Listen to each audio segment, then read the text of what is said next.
नमस्कार दोस्तों, स्वागत करता हूं एक बार फिर आपका आज की बड़ी खबरों में जो आपको जानना बेहद ज़रूरी है।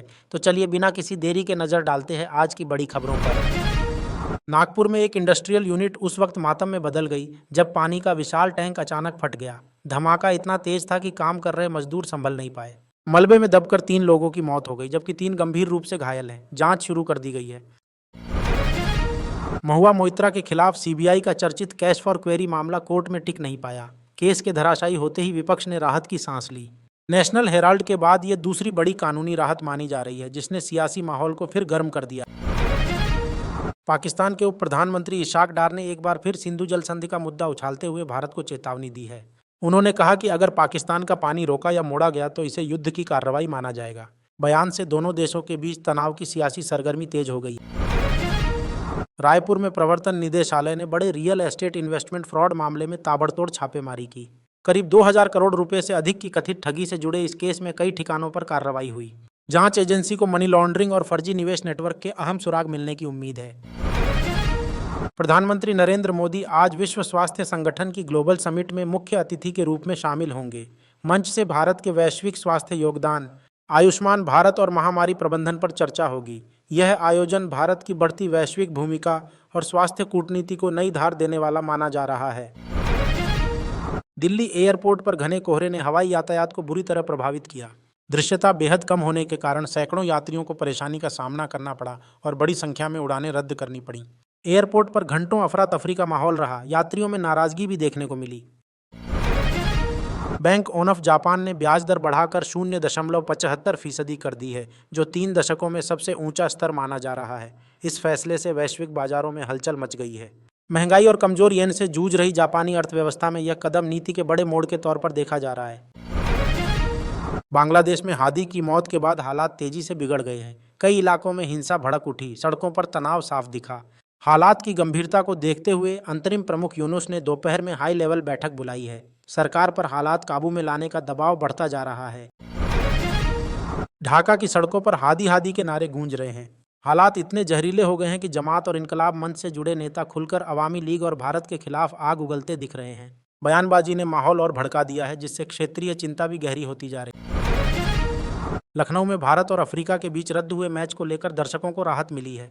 उत्तर प्रदेश क्रिकेट एसोसिएशन ने घोषणा की है कि खरीदी गई टिकटों की पूरी रकम वापस की जाएगी। रिफंड प्रक्रिया जल्द शुरू होगी, जिससे मैच देखने पहुंचे हजारों फैंस को आर्थिक नुकसान नहीं उठाना पड़ेगा। इजरायल से जुड़े मामलों की जांच कर रहे अंतर्राष्ट्रीय आपराधिक न्यायालय के 2 और जजों पर अमेरिका ने प्रतिबंध लगा दिए हैं। इस कदम से वैश्विक स्तर पर विवाद गहराने की आशंका है। मानवाधिकार संगठनों ने फैसले पर सवाल उठाए हैं, जबकि अमेरिका ने इसे अपने राष्ट्रीय हित से जोड़ा है। चंडीगढ़ एयरपोर्ट पर घने कोहरे ने उड़ान संचालन को प्रभावित किया। कम दृश्यता के कारण आज कम से कम 10 उड़ानें रद्द करनी पड़ी।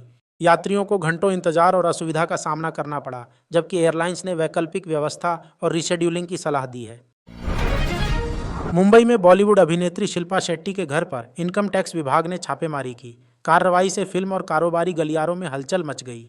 बताया जा रहा है कि टीम वित्तीय लेन देन से जुड़े दस्तावेजों की जांच कर रही है। हालांकि अभी तक विभाग की ओर से आधिकारिक बयान नहीं आया है।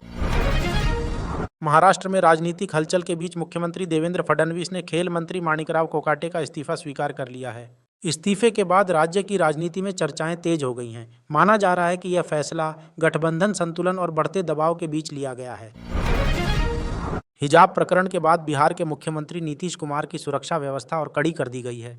खुफिया एजेंसियों की रिपोर्ट के आधार पर यह कदम उठाया गया है।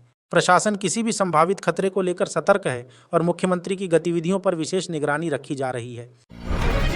महाराष्ट्र के खेल मंत्री माणिकराव कोकाटे ने अपना इस्तीफा उप मुख्यमंत्री अजित पवार को सौंप दिया। इसके बाद सियासी गलियारों में कई तरह के कयास लगाए जा रहे हैं। इस्तीफे को हालिया विवादों और अंदरूनी राजनीतिक दबाव से जोड़कर देखा जा रहा है। दिल्ली ब्लास्ट केस की जांच में एनआईए ने एक और बड़ी सफलता हासिल की है। एजेंसी ने यासिर अहमद डार नाम के आरोपी को गिरफ्तार किया है, जो इस मामले में 9वीं गिरफ्तारी है। जांच एजेंसियों का मानना है कि पूछताछ से नेटवर्क के अहम राज खुल सकते हैं। बांग्लादेश की पूर्व प्रधानमंत्री खालिदा जिया की हालत अब भी गंभीर बनी हुई है। डॉक्टरों के मुताबिक उन्हें लगातार विशेष निगरानी में रखा गया है। उनकी सेहत को लेकर समर्थकों में चिंता बढ़ती जा रही है, जबकि सरकार और पार्टी की ओर से नियमित अपडेट दिए जा रहे हैं। प्रधानमंत्री नरेंद्र मोदी को ओमान के सर्वोच्च नागरिक सम्मान से सम्मानित किया गया है। यह सम्मान भारत और ओमान के मजबूत द्विपक्षीय संबंधों का प्रतीक माना जा रहा है। पीएम मोदी को यह सम्मान दोनों देशों के बीच सहयोग और रणनीतिक साझेदारी को नई ऊंचाई देने के लिए दिया गया। ग्रामीण विकास मंत्री शिवराज सिंह चौहान ने कहा है कि गरीब कल्याण भारतीय जनता पार्टी का मूल संकल्प है। उन्होंने दावा किया कि केंद्र सरकार की योजनाएं गांव, किसान और मजदूर को ध्यान में रखकर बनाई गई हैं। उनका कहना है कि विकास तभी सार्थक है जब उसका लाभ अंतिम पंक्ति तक पहुंचे। पश्चिम बंगाल के नदिया जिले में बीएसएफ ने तस्करी के खिलाफ बड़ी कार्रवाई की है। सीमा के पास चलाए गए ऑपरेशन में करीब 6.7 मिलियन रुपए का सोना जब्त किया गया। इस दौरान 2 तस्करों को गिरफ्तार किया गया है, जिससे अंतर्राष्ट्रीय नेटवर्क के बारे में पूछताछ की जा रही है। अमेरिका से भारतीयों की डिपोर्टेशन से जुड़े कथित डोंकी रूट मामले में प्रवर्तन निदेशालय ने शिकंजा कस दिया है। दिल्ली सहित कई शहरों में एक साथ छापेमारी की गई। एजेंसी को अवैध मानव तस्करी, हवाला और मनी लॉन्ड्रिंग से जुड़े अहम सुराग मिलने की उम्मीद है। लोकसभा में जी राम जी विधेयक पास होते ही सदन का माहौल गर्मा गया। विपक्षी सांसदों ने विरोध जताते हुए विधेयक की प्रति फाड़ दी। हंगामे के बीच सरकार ने बिल को विकासोन्मुखी बताया, जबकि विपक्ष ने इसे लोकतांत्रिक प्रक्रिया के खिलाफ करार दिया। उत्तर प्रदेश में भड़काऊ भाषण के मामले में समाजवादी पार्टी के नेता आजम खान को बड़ी कानूनी राहत मिली है। रामपुर की एमपी एमएलए कोर्ट ने उन्हें बरी कर दिया। फैसले के बाद सियासी हलकों में हलचल तेज हो गई है और समर्थकों ने इसे न्याय की जीत बताया है।